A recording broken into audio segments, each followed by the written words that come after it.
Hello, this is Digital Accessibility, the people behind the progress. I'm Joe Walensky, the creator and host of this series. And as an accessibility professional myself, I find it very interesting as to how others have found their way into this profession. So let's meet one of those people right now and hear about their journey.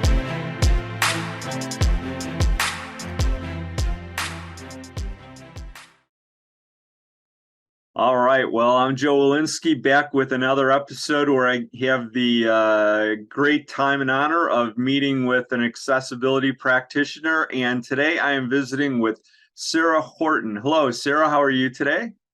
Hi, Joe. Thanks. I'm doing great. Happy to be here. Well, I'm in my home office on Vashon Island, which is near Blink's Seattle headquarters. Where are you talking to me from? Well, I am in a small village in Scotland. Um, it's called Fruhi, and it's later in the day here than it is for you, and a little bit clear in the sky, a few clouds. Well, that sounds like a lovely adventure. What brought you to that part of the world? Well, my husband's from here, and so we prior to COVID lived in the US and here, and we happened to be here in March of 2020, Mm. and the rest is history. Well, yeah, I'm familiar with your background, but for people that may not be, maybe talk a little bit about the types of things that you're working on now, and then after that we can kind of go back and look at some of the other things that you've been involved in. That sounds like a good plan. So I'm involved in a lot of things, but the main thing that I'm involved in now, I'm a research fellow at the University of Southampton in England, in the south of England. I actually haven't been there yet because of COVID, but so I'm sort of the northern office, the Scottish office. I'm working on a study called Teaching Accessibility in the Digital Skill Set. And so I work with Sarah Luthwaite and Andy Coverdale. We're just a small team in the education school there. And so this study is about learning how accessibility is taught and learned. And so we've been talking to people who are teaching accessibility really from all over the world and different sectors like academia and businesses and the workplace. And, you know, we're learning that teaching accessibility is really complicated. So at this point, we're just starting to write up the findings. And I think it's going to be really helpful, what we're learning from people. And I guess a big takeaway from that is that everybody needs digital accessibility skills, and everyone who does accessibility ends up at some point teaching it. And so learning more about how to teach it effectively has been really important and interesting. Well, I did teach accessibility at the University of Washington. Oh, neat.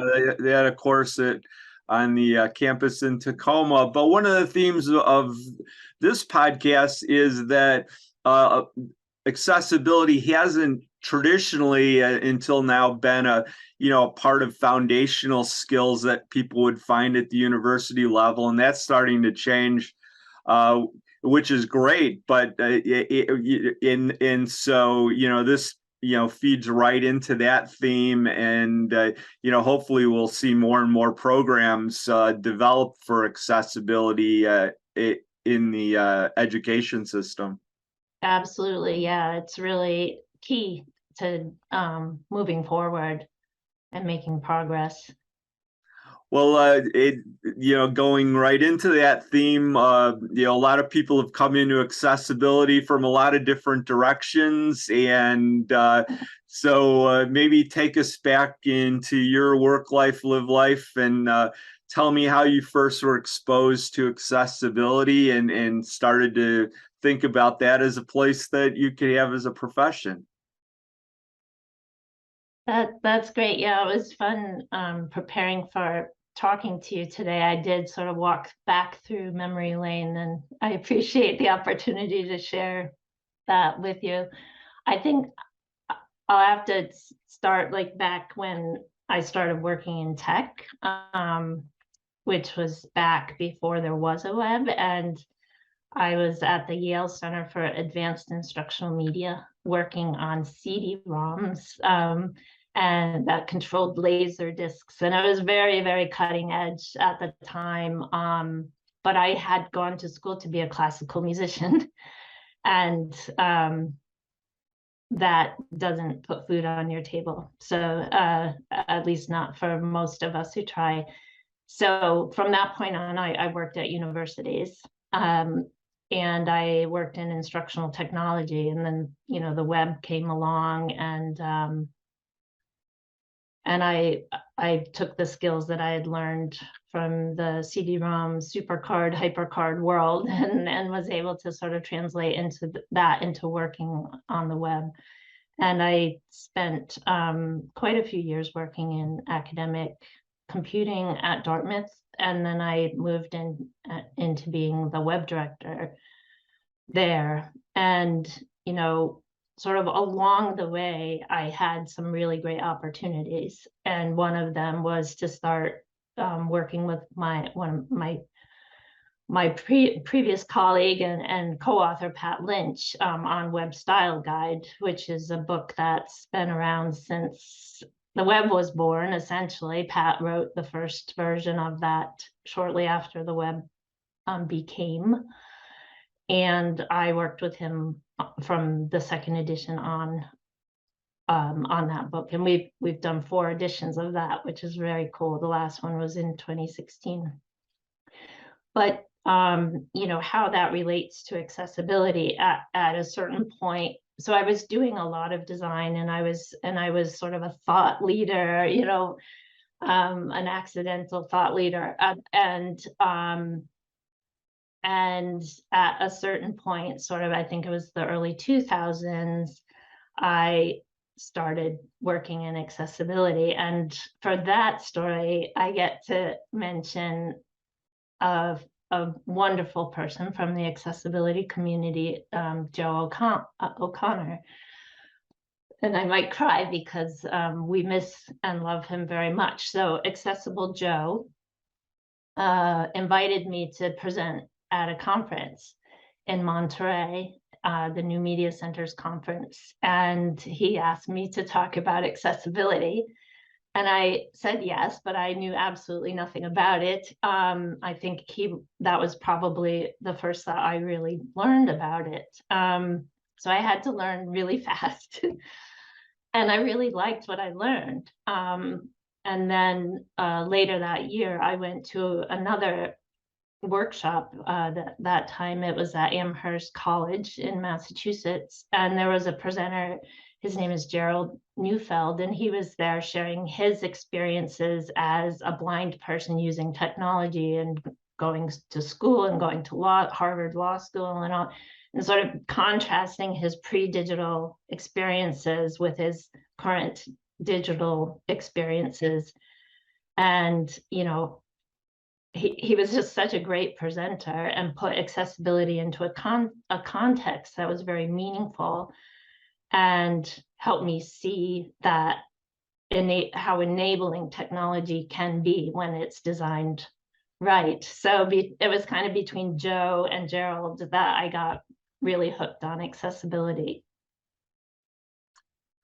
Well, I mean, one of the things that that I know about your background is you've been a prolific author and written a lot in the accessibility area. So, just like, what was that all like? Because you've written quite a lot. Just in order to be able to write something that's useful to others, you have to have internalized that and practiced it and worked with it. One of your books was with Whitney Quisenberry, who is the first person I interviewed for this series about 40 episodes ago. So, I mean, how did that all come about, and what was that like to be able to not only learn about accessibility, but then to feel comfortable helping others to learn about it and to write about it? Yeah, it's a great question. I think, you know, I had been writing about web design, through Web Style Guide, and a lot of what I was writing was absolutely orthogonal to accessibility. And, here's my true confessions. I wrote about spacer GIFs and layout tables and taught people how to do terrible things with HTML and CSS. And those earlier editions of Web Style Guide were all about how to hack the web into something that was more like an interactive experience that you might get through a CD-ROM type thing. The possibilities of the early web were very limited from a design perspective. And then I started learning about accessibility, and it helped me really understand, okay, this is what this technology is all about. This is, about adaptability, not trying to nail everything into place, but trying to build something that will adapt gracefully. And so as a designer I did design code, I did sort of soup to nuts. Everyone back then did soup to nuts, I changed how I designed and built websites. And I was working at Dartmouth at this time. I wasn't, explicitly asked to create accessible home sites and, admission sites, but that's what I started doing. And I learned a great deal from so many people in the community, and really changed my view of design from, I was never that comfortable about making pretty things. It felt kind of superficial to me. But then to realize, well, if I use my design skills and my coding skills to make something that's useful and usable, that is really interesting. And that's kind of where I got very hooked. And in doing so, I had opportunities to give more presentations and write more and write books and things like that. So, I mean, I just had a lot of opportunities, and that early exposure, I think, shifted my thinking so much in a direction that was so much more meaningful to me and helped me really focus as a designer on the things that matter. Well, I think then you mentioned that brought you into the kind of early mid 2000s for your work doing that the web development work. So what was what came after that? What was the next stage that you entered into? Well, yeah, so there was another like humongous turning point, which was when in 2013, Mike Paciello, who's another wonderful member of our community, offered me a position with what was then the Paciello Group. And at that point, I left higher ed. I was at Harvard at the time, and I started working as a digital accessibility consultant at that in 2013. And TPG, I had the most amazing mentors there, and I wish I could just name every single one of them. But working with people like Mike and Steve Faulkner and Jez Lemon and Patrick Lauk and Leonie Watson, so there was just so many people, and I'd love to name all of them, but I can't. I've left out so many people, but this notion, there was a TPG family, and I'm doing raised, air quotes. But but it really felt like a family at the time. And then there was this larger accessibility community that we would encounter at conferences or mailing lists and podcasts like yours and things like that. During the time working with TPG and then later with TPGI, that's really how I learned how to do accessibility. I did audits of websites, apps. I did an audit of a time clock once, so it was fascinating. Design reviews, usability studies, that was like my absolute favorite, and I learned so much from those. And I did more and more strategic consulting as time went on with TPGI. So with TPG, you were, at least in the beginning, you were really thrown in the deep end. And you had to do everything. You had to know how to do everything. And, technical details, but then like strategic thinking about organizational readiness and things like that. And so I really built up my chops while I was working at TPG, and I'm so grateful for my colleagues and clients who helped me learn and grow from there. Well, it's very interesting to hear you talking about your work at TPG. I think I have I'm going to have Mike Paciello on this podcast in a coming episode, so it'd be fun to get his experiences. But if for you as being part of that, first of all, that TPG was maybe one of the first organizations that really embraced the idea of accessibility as its own consulting activity and specializing in that. That certainly seems like it would have been a lot different environment from your work at the universities and things like that. So what was it like to, as you mentioned, being thrown into the deep end there, and then developing in that kind of environment? It was a radical shift for me, absolutely. And it was chaotic and exciting. And I really just didn't look back. I think it was a very good move for me to do that and to be exposed to so many different dimensions. I worked with very large technology companies.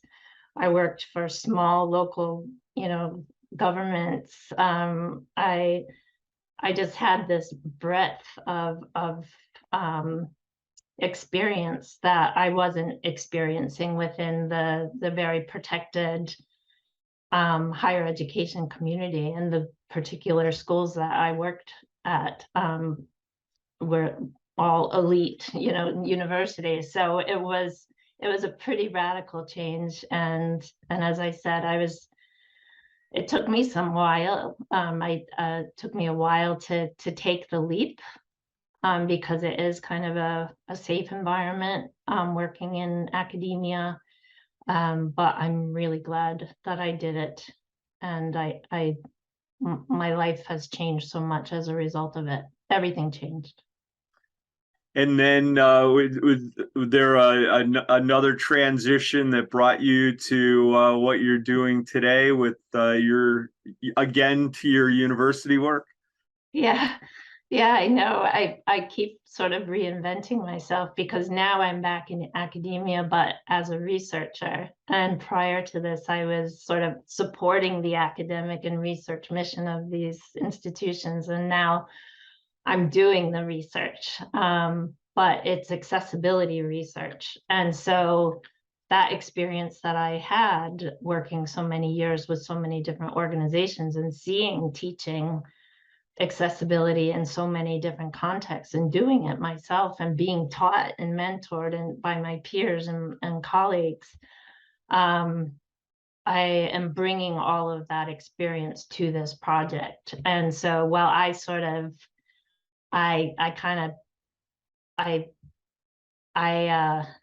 get away with being a researcher, again, air quotes, because I don't have a research background. I don't have a PhD or the qualifications that you might expect from an academic researcher. I bring a perspective to my colleagues who are, and bring a perspective to the job that I think has been, that we all have felt has been very beneficial to the work we're doing.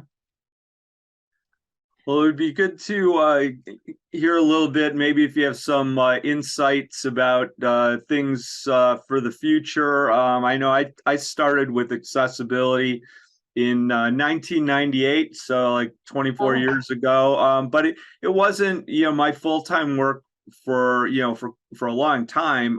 But when I think back to, when I was just starting with it, it really excited me. And looking ahead, I was thinking, I kind of thought maybe we would have been farther along with accessibility within the world than we are. And then now looking back, I'm also amazed by a lot of the technological developments that have improved the lives of so many people. So there's always that, did we go far enough? What's still to come? Do you have any thoughts about that? Any things where you're hopeful, for the future, or areas that you particularly are looking forward to working on? yeah. I am pretty hopeful and at the same time discouraged as well. Um, I think that working in the education area has given me hope, because I am absolutely positive that accessibility needs to be a core competency for anyone who touches anything digital, and that's everyone.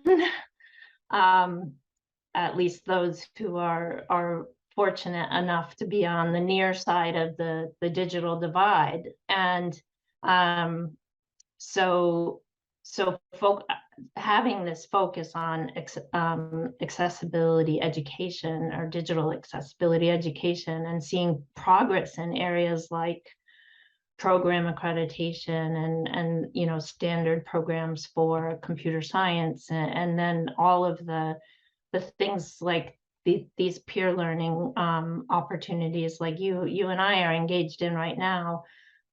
This is where to invest, I think, right now, and that there's an appetite for it. There's the teach access work that's going on in the US that I don't know if you've talked to anyone from there, but I'd highly recommend following up with teachaccess.org.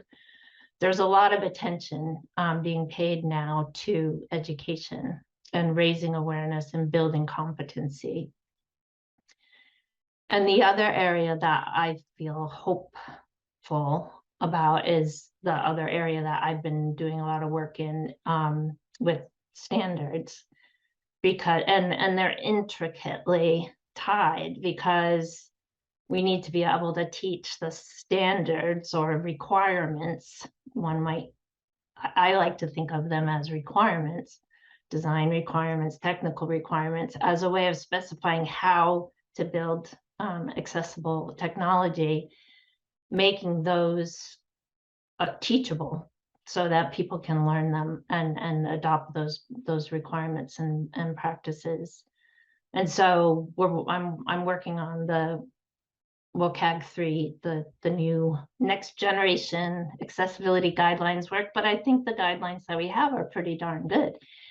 They're just hard to teach and hard to learn. And so I like that I'm bringing the education and the standards together. And that makes me hopeful as sort of a foundational aspect of moving forward. Well, thanks for mentioning the Teach Access. I want to look into that. I do follow the work that the working group's doing for Web 3.0, and it's always a lot of hard work from a lot of hardworking volunteers to make that happen. But Sarah, it's been a pleasure to have this conversation with you. I appreciate you taking the time to do it, and hopefully we can meet in person at a conference sometime. I would love that. Thank you so much. And I wanted to just thank you for hosting these video casts and having done so many of them. And I'm really excited to hear Mike's.